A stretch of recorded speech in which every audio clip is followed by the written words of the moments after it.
Mini Jake, the tribe has spoken. Fuck you, Kevin. Aw, fuck you too, sweetie.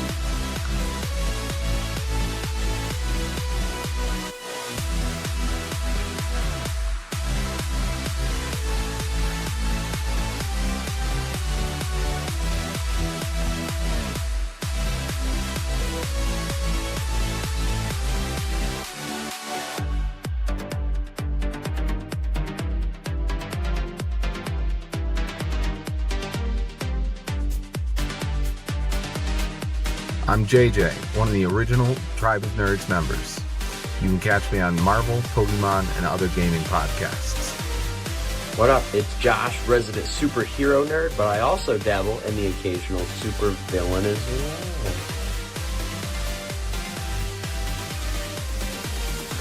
Some may know me as the Chaos Gremlin, but really I'm just Joe King. Pikachu, use Volt Tackle! Good job, Pikachu!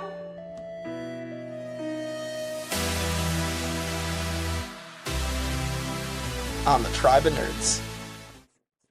Hey everybody, welcome back to the Tribe of Nerds. Shane and I are back once again for Survivor What If, pondering the question in this vast multiverse, what if one thing changed and set off a whole chain reaction of events. And this week we are talking about Survivor Marquesas, and one of the most iconic strategic moments in Survivor history is John Carroll getting taken out by the power shift, the first ever Survivor power shift. But what if Neleh and Paschal did not choose to flip on John Carroll? What if they stayed with John Carroll? Does a power shift happen later on down the line, or does it end up with like a John Carroll easy win in Marquesas? But yeah, what are your thoughts, Shane? Yeah, I think this is an interesting one. And I love that we get to like relive the evolution of Survivor with this being the first power shift, because these days like power shifts happen almost every season. Yeah, sometimes multiple times a season. And thinking back here is unheard of at the time, and like it's a very impressive strategic move. I think there's a couple ways to look at this, where in one scenario, there's definitely changes to the season in the winter, but not drastic changes. In the other scenario, we could be seeing a John Carroll win. Yeah. So yeah, let's go through this round by round. So this happens at the final 9. We're at that, coconut immunity challenge, where basically based on who they're eliminating from the challenge, Sean Rector goes, look, that's the pecking order. Right. And that really gets like Paschal, Neleh, and Kathy in particular thinking about it. And the Rotu Four, John, Tammy, Zoe, and the General kind of showed their hand there. Yeah. So I think let's assume the first vote at Final 9 just goes the way it was supposed to, with Sean going home. So Sean goes home. It's 7-1. Vesepia's, the outcast Mata Amu, and it's the 7 Rotus, original Rotus, I should say. Yeah. I think here, very likely Vesepia still will she'll go here at 8.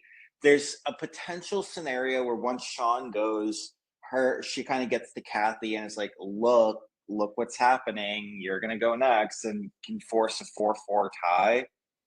Not sure if that happens though, but let's just assume Vesepia goes. I think here is where it gets interesting. So I think here is when Kathy really will start to think and be like, Vesepia and Sean might have been right, and now it's going to be me, Paschal, and Neleh going home, and those 4 just steamroll to the end. Let's make a move. Could be a little too late, though, because it's 4-3. So here's where I kind of have the 2 diverging timelines. In one, Kathy tries to get a 4th person in and fails, and it's probably Kathy going at 7, Neleh at 6, Paschal at 5, and then you have your Rotu Four as the final 4. And I'm assuming John will win this. Yeah. Probably. Yeah. But, yeah. I think the more exciting scenario, though, and I think this is possible, I could see it happening, is at the final 7, Kathy goes to probably Zoe. It Yeah. says, look, the pecking order's been established. You're number 4, so you can go to the final 4 and get eliminated in 4th and have no chance of winning. Or we can like overtake this power structure. Let's get, me, Paschal, Neleh, and you come on board, and you're not necessarily number 4 because we aren't a thing. Like, we're just forming this thing now, and like me and you can be the final 2. I think that could be something if she can successfully convince Zoe that like this is a new group forming and that Zoe's not just coming over as number 4 again. And if that's the case, I think John goes at 7. 6 and 5, it's Tammy in general. Who cares what order? Yeah. And then I do think Zoe would go at 4. I think Paschal, Neleh, and Kathy had a bond and would form that. So I think Zoe goes at 4. I think Kathy will still go at 3 because we're getting to the final immunity. Kathy was first off, so I think she's going to fall off. Maybe not first. Maybe Paschal falls first, but Kathy won't win. Yeah. And I think Neleh will win. Neleh takes Paschal to the end, and I think Neleh beats Paschal. Yeah, because Paschal will give up his game for her. I think in this scenario, though, we won't even get a final challenge because based on what happened in the real timeline, Paschal has his medical emergency where he passes out like when he gets to the jury. So if he makes it past that round, I don't even think he's making it to the next challenge, to the last challenge. I think he's passing out and they have to, medically evacuate Paschal. And we get Neleh and Kathy final 2 at that point, and Kathy probably does actually win the game. That's dependent on if Paschal gets medevac, like how it probably would have happened. Yeah, that's a good point. I wonder what they would do there because they would have an extra day, and I feel like it's so anticlimactic to get your final 2 without a challenge. Right. Like, this is drastic. I don't think they would do it, but like, would they let the jury compete? And if like the jury wins, they vote someone in. I don't know how that would work. That would be like game breaking. Yeah, that'd be. I mean, they did do Outcast twist where they vote someone in a few seasons later. So it's a few seasons earlier now. The new Outcast twist. Right. Yeah, I think it's probably like if Paschal gets medevac, it is probably the final 2, but maybe there's some sort of challenge, maybe for an extra jury vote or something. I don't know. Like, I just feel like they would do something to make it less anticlimactic. Especially because with that final 2, Kathy wins in a landslide. Oh, yeah. Kathy gets practically all the votes except maybe Paschal. I guess Paschal would vote Neleh, and I think everyone else is voting Kathy. Unless there's... No, there wasn't anyone like that bitter at her, so I don't think so. No, they were literally saying like what Tammy and John are literally saying Kathy would have won the game. So I mean, literally, I don't think there was any chance Neleh won that. So yeah, it just comes down to like, are Vecepia and Sean a little upset that Kathy listened to them, but too late for them? Like she listened to them and flipped, but after the fact. But also, I would hope they'd respect the game because if she could pull Zoe at 7, that would be a pretty big move. Yeah, it's crazy to think about, too, that Marquesas doesn't really explain Zoe flipping on John at the final 9 in the real timeline. Like, they're just like, oh, Zoe also voted John. And then, oh, Zoe doesn't like Tammy, so now she's, like, against them. And then everybody sees through her trying to, like, play with like the majority now, and then they just vote her out next. So like, I don't know. It's very odd that the show chose not to highlight that. So I don't know. It's definitely an interesting point that they made there, but I don't know. It's hard to say. Yeah. I think. Either way, so I mean, either Kathy wins or Paschal does stay in and then Neleh wins. I think, it's either one of the 2 scenarios. And then I guess the third scenario is it ends up being a John win. I think the final 2 is probably John and Tammy, and people don't like Tammy as much, and so they'll give John the win. So, I think that's how it goes. Those scenarios happen.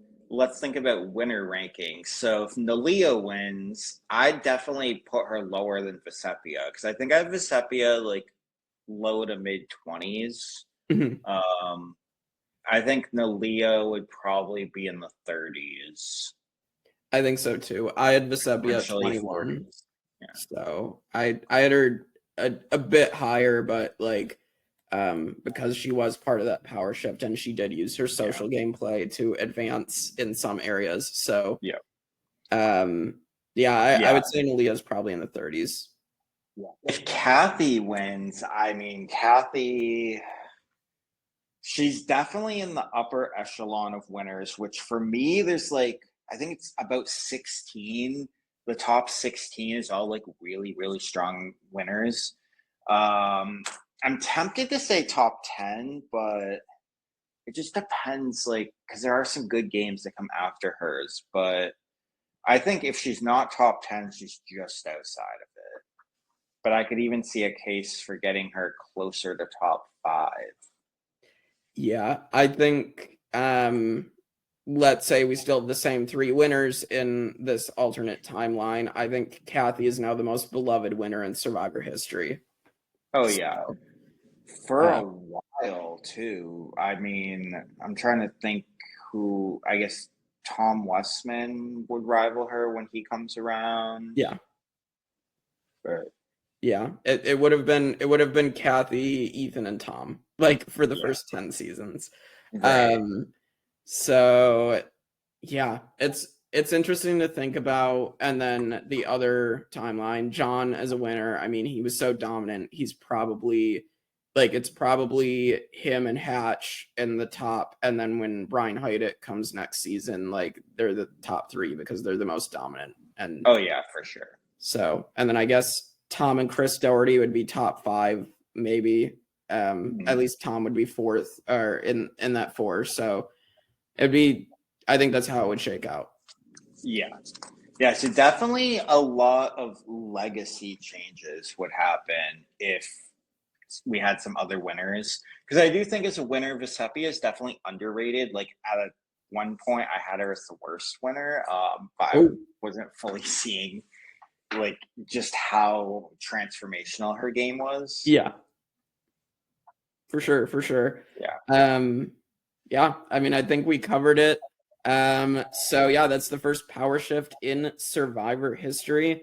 And tune in with us next week for the next what if scenario on Thailand, everybody's favorite season. So with that, we will see you all next time on the Tribe of Nerds.